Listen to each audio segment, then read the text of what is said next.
কয়দিনের মধ্যে মানতে পারবেন, একবারে মানবে দেখি 2-3টা ফেজে মানবেন, ঠিক করতে হবে তাদের। এই কাজ তাদের করতে পারতে হবে, যেহেতু দায়িত্বে আছেন তাদের দায়িত্ব পালন করাও তাদের দায়িত্ব। আমি আশা করতে চাই যে এরা এটা পারবেন।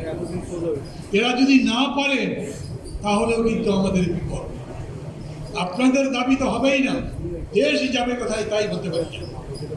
একদিকে দেশের ভেতরে নানা রকম কুচক্র ষড়যন্ত্র দেখছেন আপনারা, আর দেশের বাইরে কেউ পাহারাদারের মতো বসে আছে, সেনাবাহিনীর নির্দেশ দিচ্ছে প্রস্তুত থাকুন।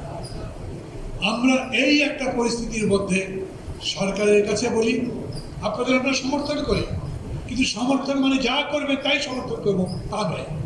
আমরা দেখতে চাই এই কর্মচারীদের জন্য আপনারা কি করছেন, আমরা দেখতে চাই যেটা ঠিক মতো করছেন, আমরা দেখতে চাই দেশ গড়ে তোলবার জন্য আপনাদের আরো কি কি কাজ করতে হবে সেটা বলবো, আপনারা করবেন।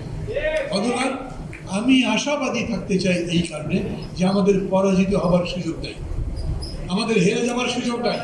আমাদের এই দেশ গড়তে হবে, এত বড় সুযোগ। হাজার খানিক লোকের রক্তদানের মধ্যে দিয়ে যেই চেতনা জেগে উঠেছে সেই চেতনাকে কাজে লাগাতে পারবো, এই বিশ্বাস রেখে আমি আমার কথা বলা শেষ করব। আবারও বলি আপনাদের আন্দোলনের সাথে আমরা আছি, যখন ডাকবেন আমাদের